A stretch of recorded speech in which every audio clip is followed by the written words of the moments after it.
Como prometido, vamos então dar início aos trabalhos de tarde deste primeiro dia do Fórum Nacional de Seguros, aqui na Alfândega do Porto.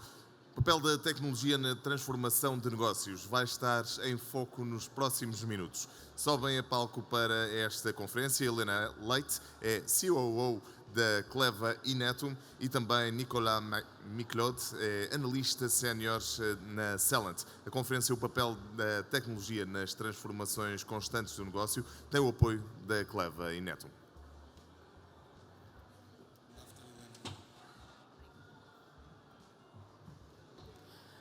Boa tarde a todos e muito bem-vindos de volta para este evento. Há 38 anos atrás, nascia na cidade do Porto uma empresa que se dedicou desde sempre ao desenvolvimento de software para o setor segurador. Tornou-se líder de mercado e reconhecida pela sua competência e conhecimento. Estou a falar naturalmente da I2S. E para aqueles que ainda se interrogam porque é que numa sessão patrocinada pela Cleva Inetum falamos primeiro da I2S, é porque naturalmente a Cleva Inetum é a I2S e esse é o nosso melhor cartão de visita. Somos hoje parte de um grupo internacional de tecnologias de informação, mas mantemos aquilo que nos fez nascer. Uma empresa totalmente dedicada a soluções de software para as companhias de seguro, vida e não vida. E é para falarmos de negócio que estamos hoje aqui. Convidamos para este painel o Nicolas da Celent. O Nicolas é um analista da Celent, está na Celent há 15 anos e especializou-se no setor segurador europeu. Tem acompanhado ao longo da sua carreira inúmeras empresas de seguros nas suas escolhas estratégicas e nas suas decisões quanto aos seus sistemas de informação. Convidámo-lo a partilhar connosco, ao longo dos próximos 20 a 30 minutos, quais são os desafios que se colocam ao negócio hoje em dia, quais são as prioridades que ele identifica no setor na Europa e como é que a tecnologia pode apoiar a resolução dessas dificuldades e a resposta a esses desafios. Portanto, sem mais demoras, convido o Nicolas, a quem agradeço desde já a sua participação. Nicolas?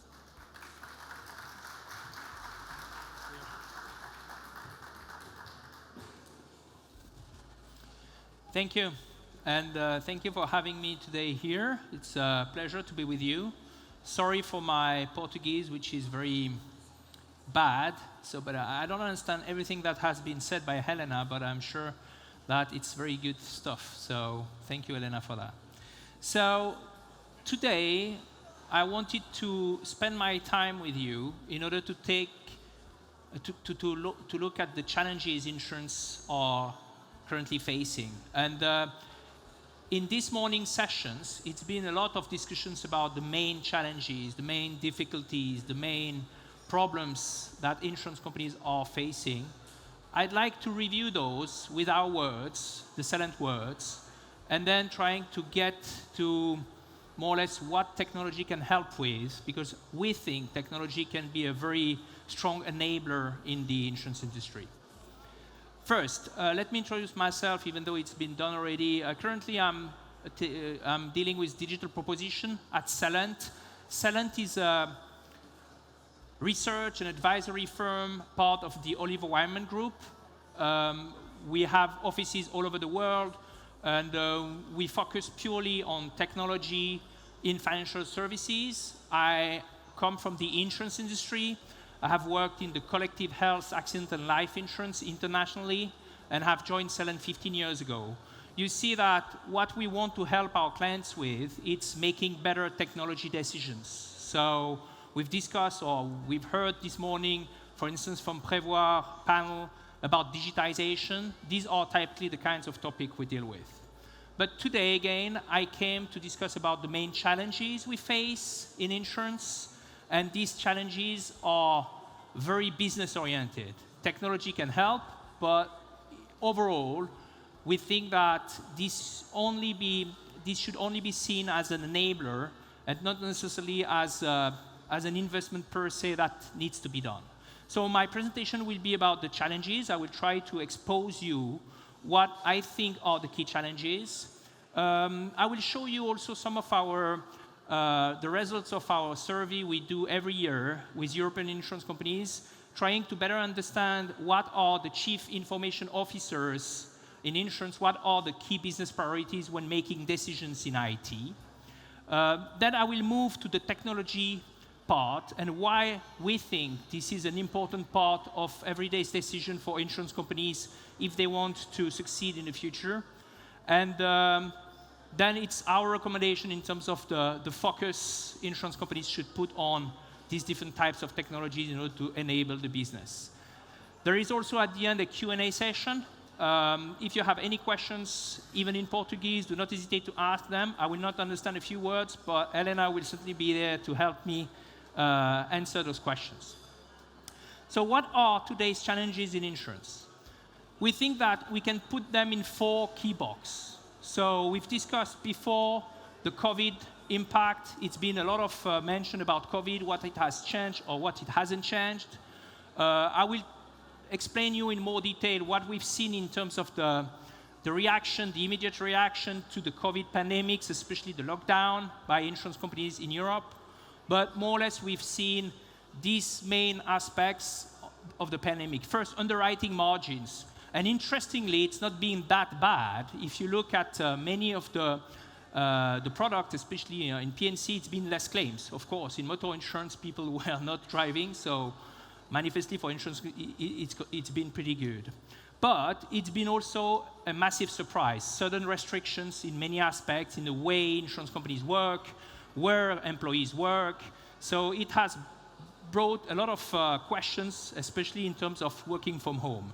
When the pandemics and the lockdown arrived, we had a lot of discussions with our insurance clients about working from home, and especially Celent. Why? Because we've always worked from home. Since I joined Celent back in 2007, I have always been working from home. So this was a pretty interesting discussion to have.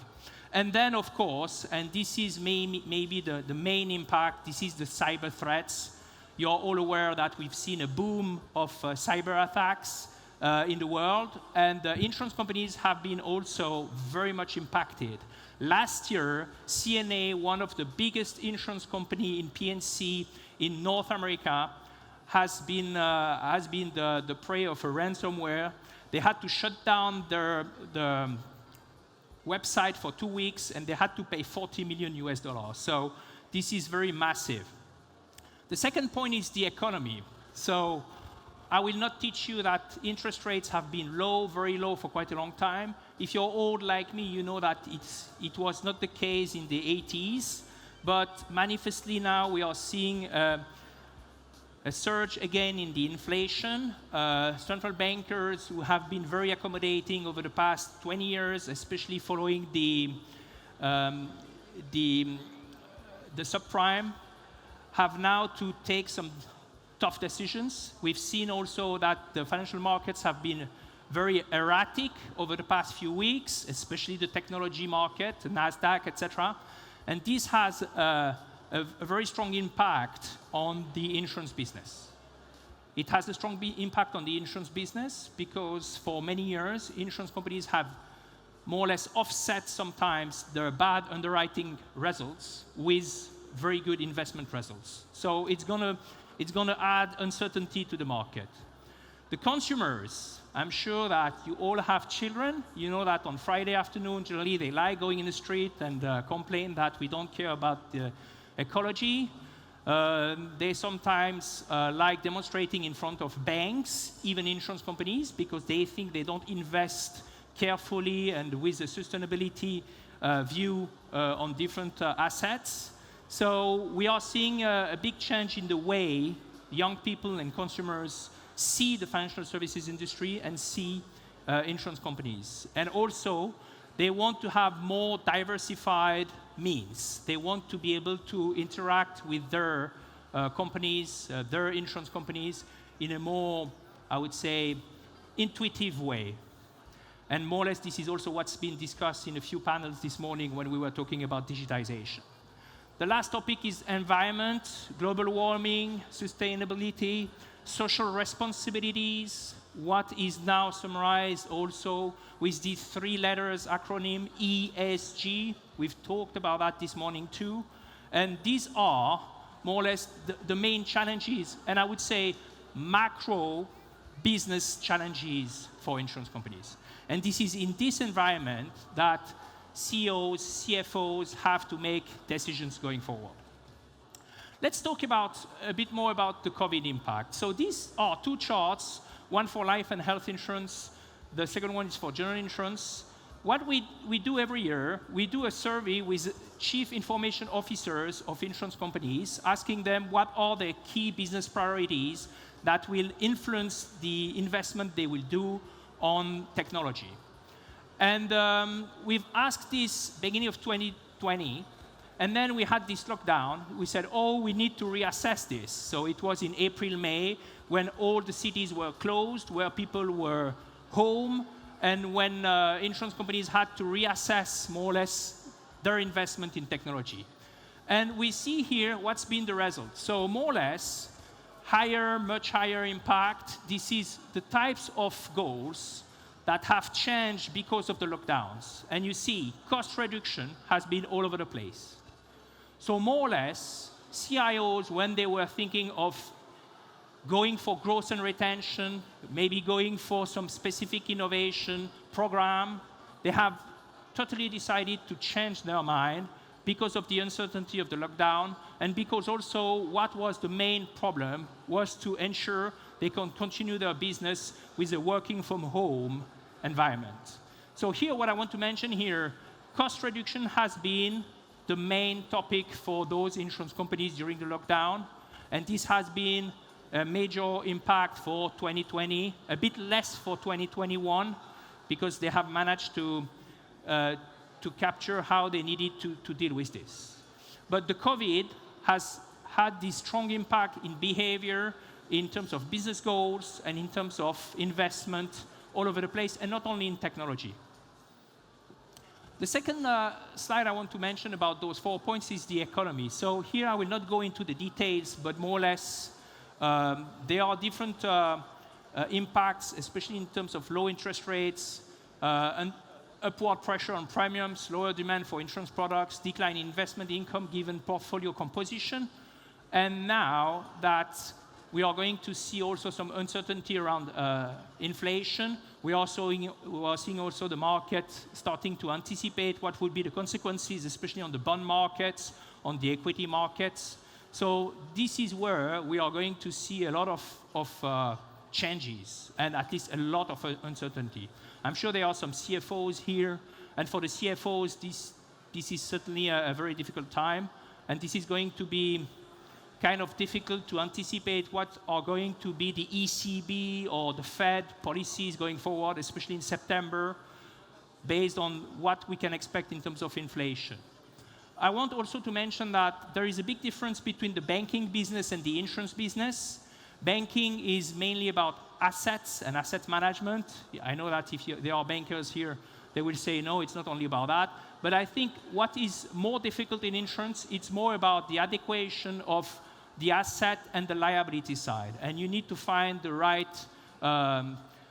match between the different assets and liabilities. And this is more complex in insurance. So more or less, what I'm saying here is there are some financial factors that will affect the insurance companies that are already affecting the insurance companies, but this is going to be more shaky and more difficult to predict. In terms of the consumers, this is a survey we've launched a few years ago, trying to assess what consumers are expecting from insurance companies when interacting with them online. More or less, if you look at these answers, and this is a survey we've run across different regions and countries, the Nordics, France, the UK, Italy, and also the US. So it's a few thousand people who have answered to this questionnaire. And what we understand from this is consumers, they want to find quickly the information they are looking for when using a portal or when using an online device from an insurance company. And they want this to be done in a very intuitive fashion. So it must be customer friendly. And I have to say that many of the insurance companies tend to struggle with this. Now, of course, there are some very innovative ways to address this, but when we deal with insurance companies, we understand that this is not always easy to manage, how you can get the right data on the back office, expose this in the front office in a very open and intuitive way. So this is really the core of Celent's business. I will get back to this in a bit more detail later, okay? The last one, it's about the environment. I have mentioned before the ESG acronym. This is just a representation of what we think are the three main topics that needs to be really considered when we talk about the environment and the environment, the social and governance aspects. So first, the people, putting people at the forefront.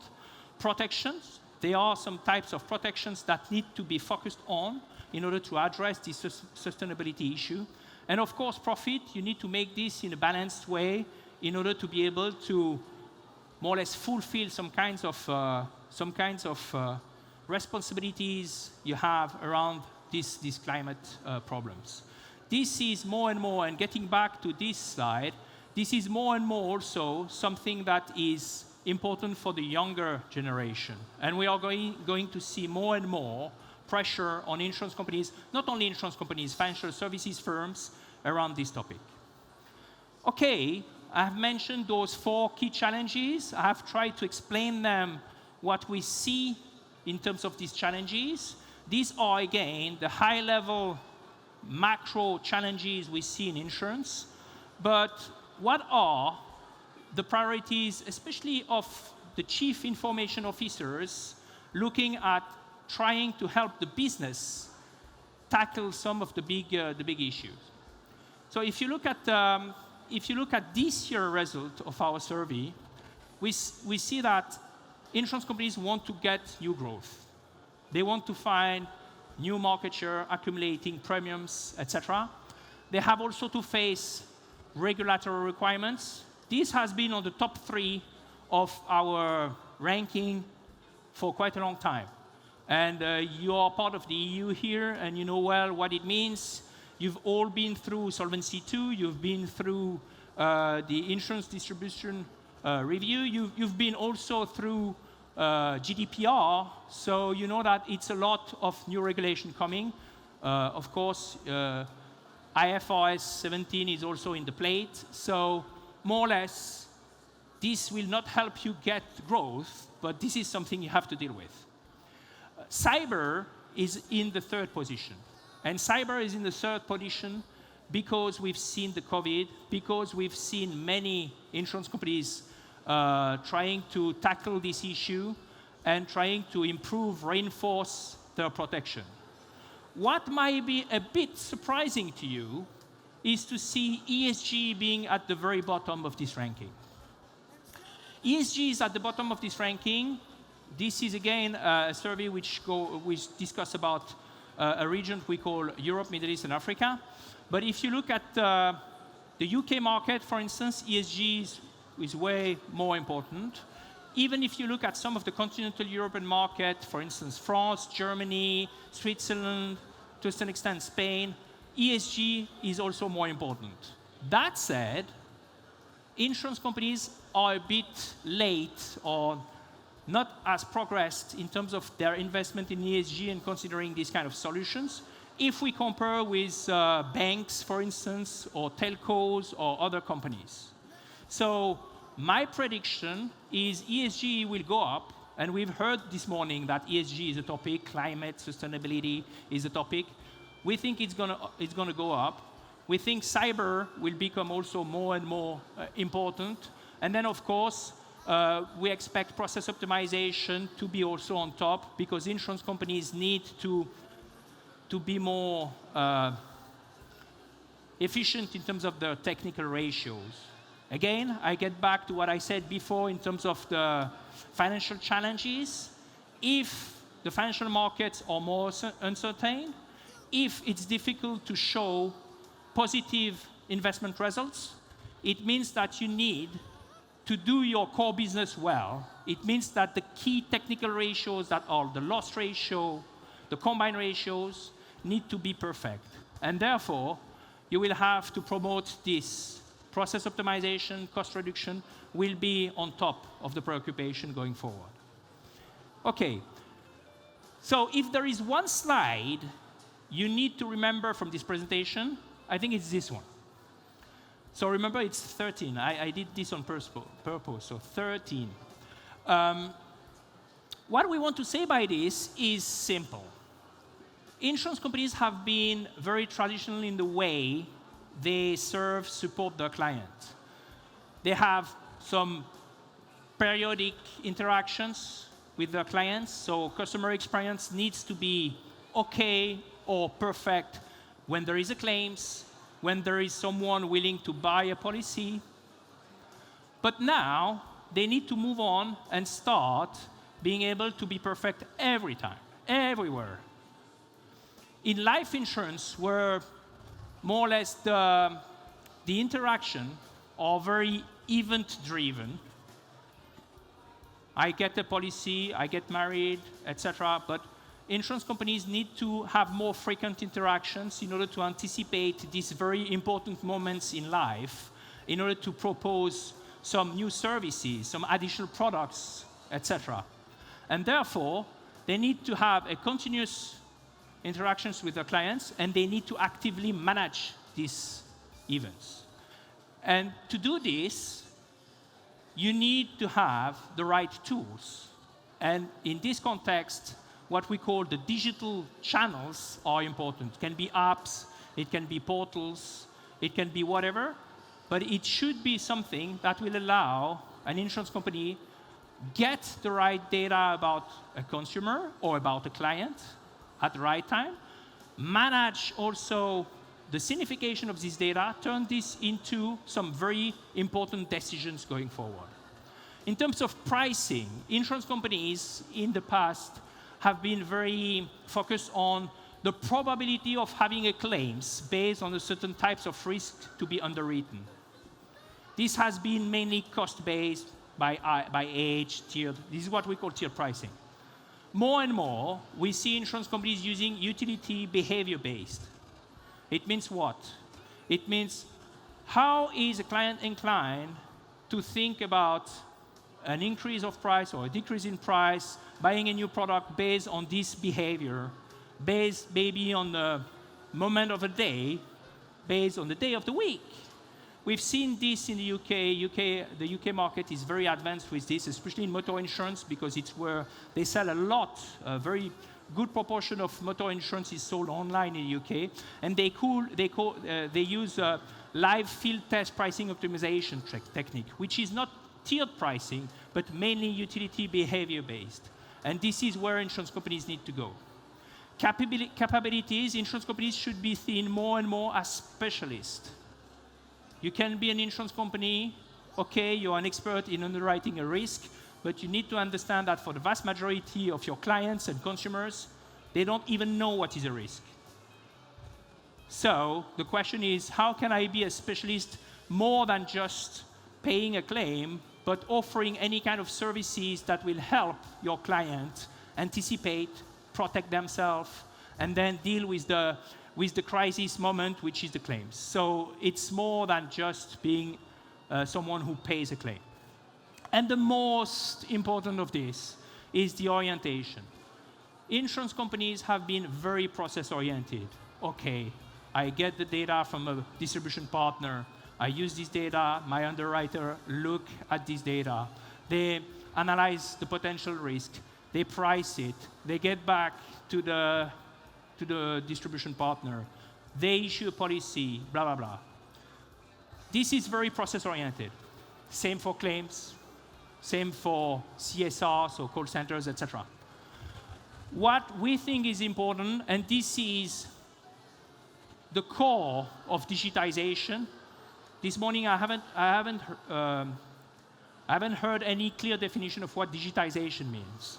So for me, digitization is getting the right data into an information system, turning this data into valuable information, and make business decisions instantaneously, possibly without human intervention.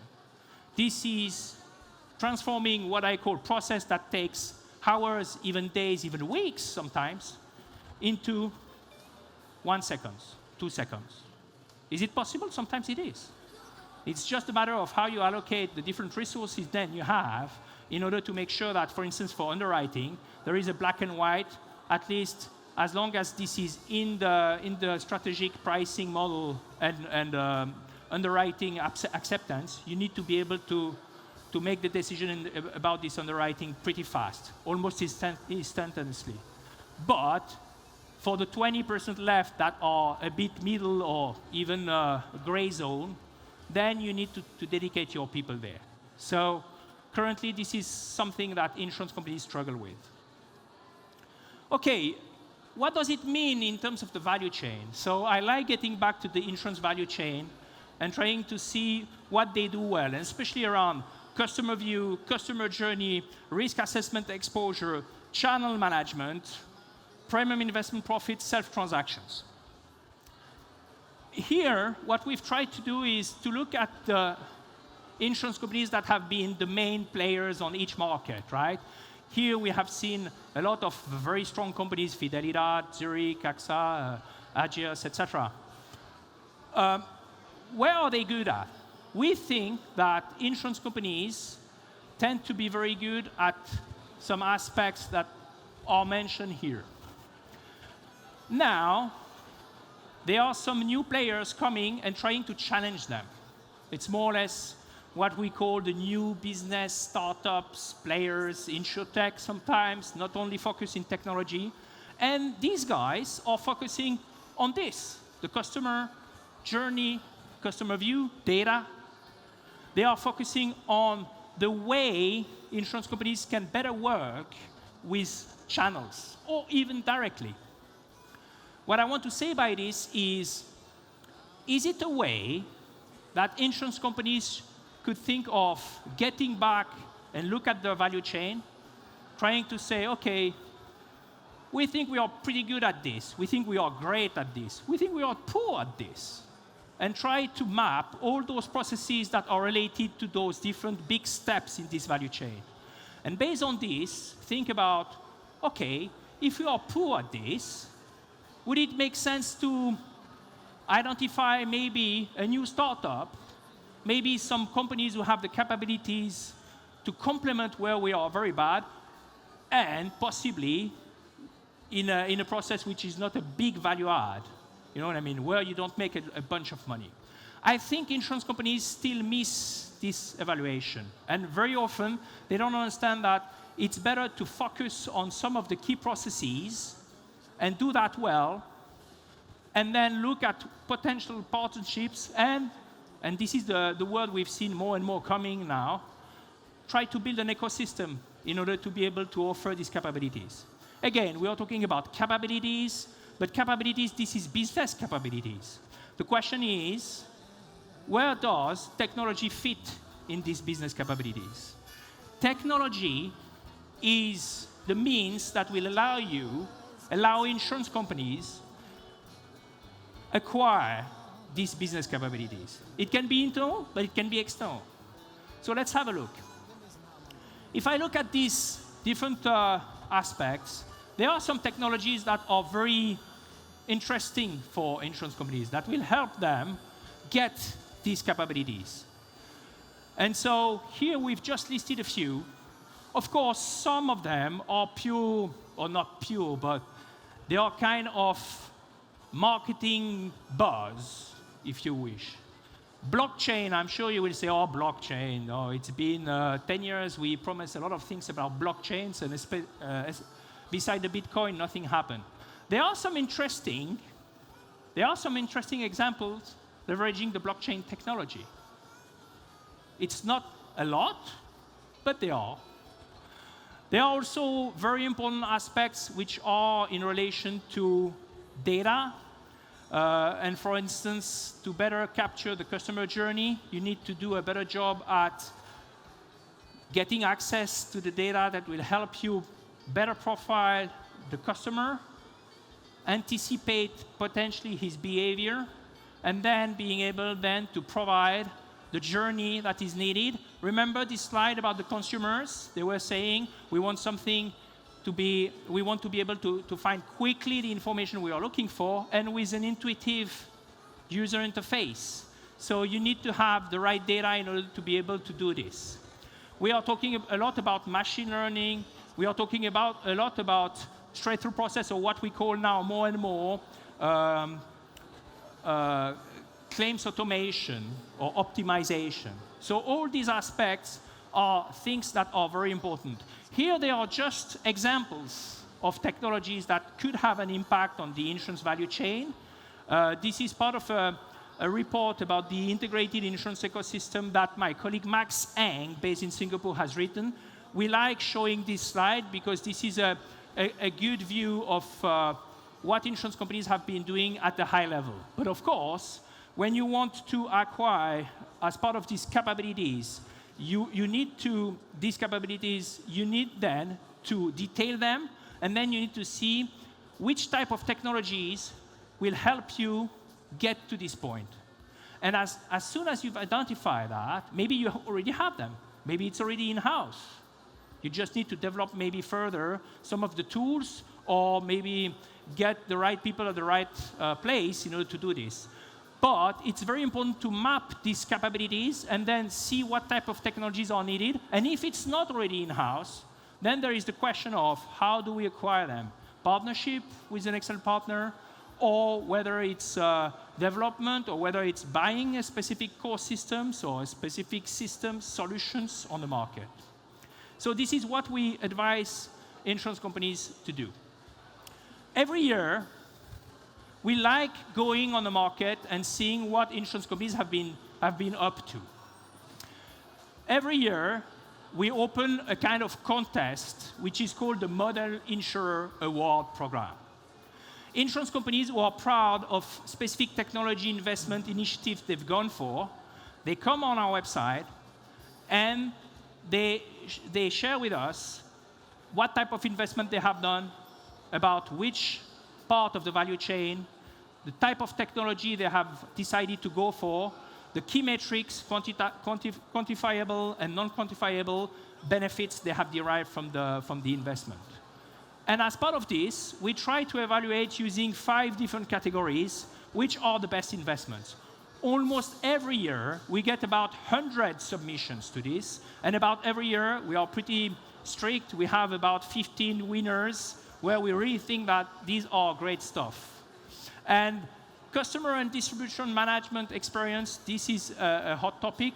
Data analytics and AI, and this is maybe too techy in terms of the wording, but this is also something that is getting up and very, I would say, on top of the agenda, especially of the chief technology officers, chief digital officers.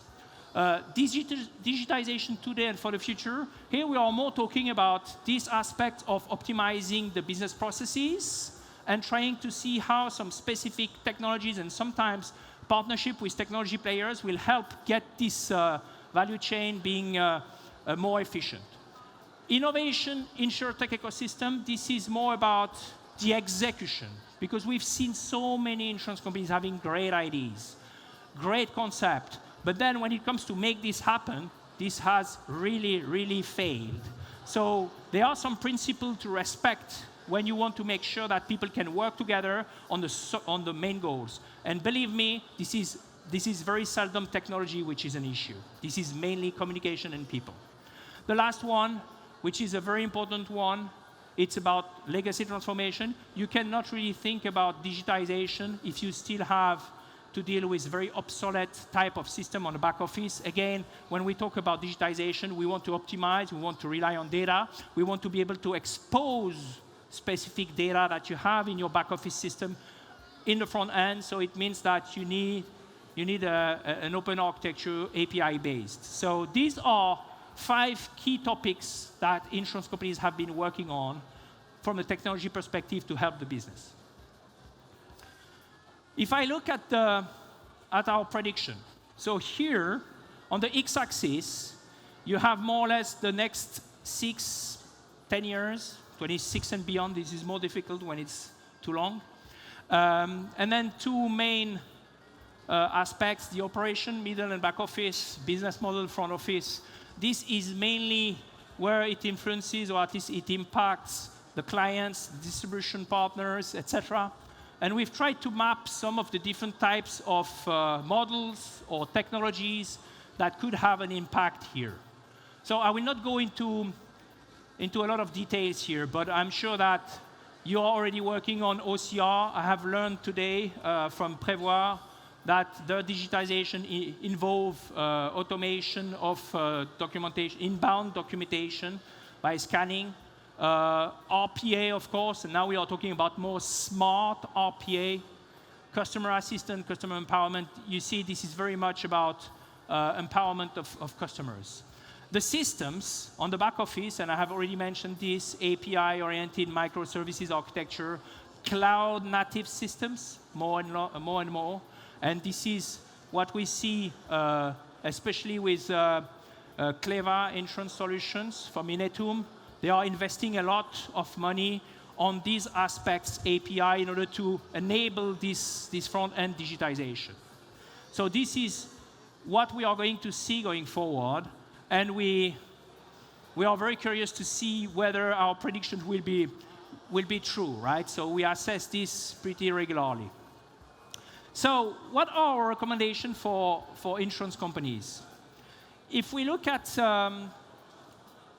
if I try to summarize my advices, I would say you need to start thinking of what pays off. As an insurance company, not everybody, or everything, sorry, you do is important. There are some stuff that have a stronger impact on improving your technical ratios, your customer satisfaction, and at the end of the day, your shareholders. So, information is the raw material for insurance companies. What's the traditional business of insurance companies? It's to find out the right information about a risk, to accept or deny a risk. If you accept it, to price it correctly, and then serve this business. This is the ABC of insurance. So you need to find the relevant information, and you know now the relevant information is not only within your company. You can have access to different sort of information outside of your business. And this is why many of your systems are obsolete. So you need to take care of not dealing with the wrong information. You need to try to assess the processes for what they are and how you can shorten them. You need to avoid the complex business decisioning, the cost-intensive operation, and of course, you need to have a different view of your customers. If you can already have these principles in your head, then I think you can think about what will make the business a bit different with some specific decisions and investment. Okay, data sources I've mentioned before. If you can get this in real time, this is still better because you can react more appropriately. You need to have the power to make calculation and support these different types of techniques. I've mentioned before pricing optimization. If you want to be able to do some live field test pricing optimization online, for instance, you need to have the capabilities to do that. So your system needs to scale up. You need to have the infrastructure. And of course, you need to have the organization that will accept working in a different manner, which is a more data-oriented and less process-oriented. And then the tech enablers, the ones that we see are APIs, data, instant data, and how you can implement some different or more sophisticated modeling around this data. Cloud is very important. Why? Cloud is very important because it allows to be more flexible, especially when you have to adapt to a market. Your system needs to be more or less adapted, more flexible. More and more vendors like Cleva Insurance Solutions, they provide versioning and deployment on new releases in a easier way, I would say, and this is allowed by the cloud model, and this means also less investment.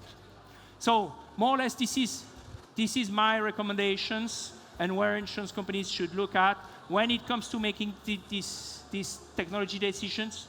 And again, remember, I started from the business challenges, and these business challenges can be kind of mitigated, facilitated, if you make these kind of decisions. With this is the end of my presentation. I hope you enjoyed it. And we have a few minutes for questions, so I'm glad to take some questions.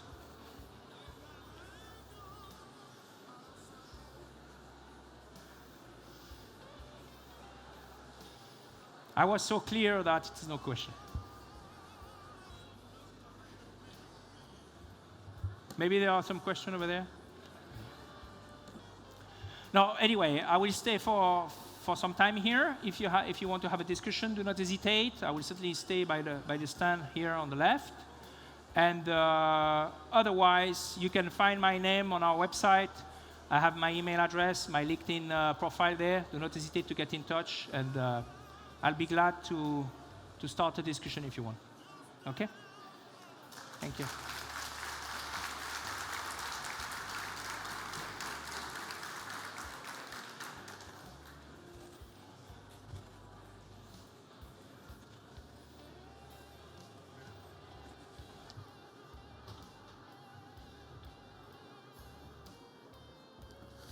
Tal como de manhã entre painéis fazemos um pequeno intervalo, é o que vamos fazer, um intervalo de 10 minutos até ao próximo painel, em que vamos falar acerca da relação entre a industrialização, assim é que é, e também a humanização. Começa então daqui a 10 minutos. Até já.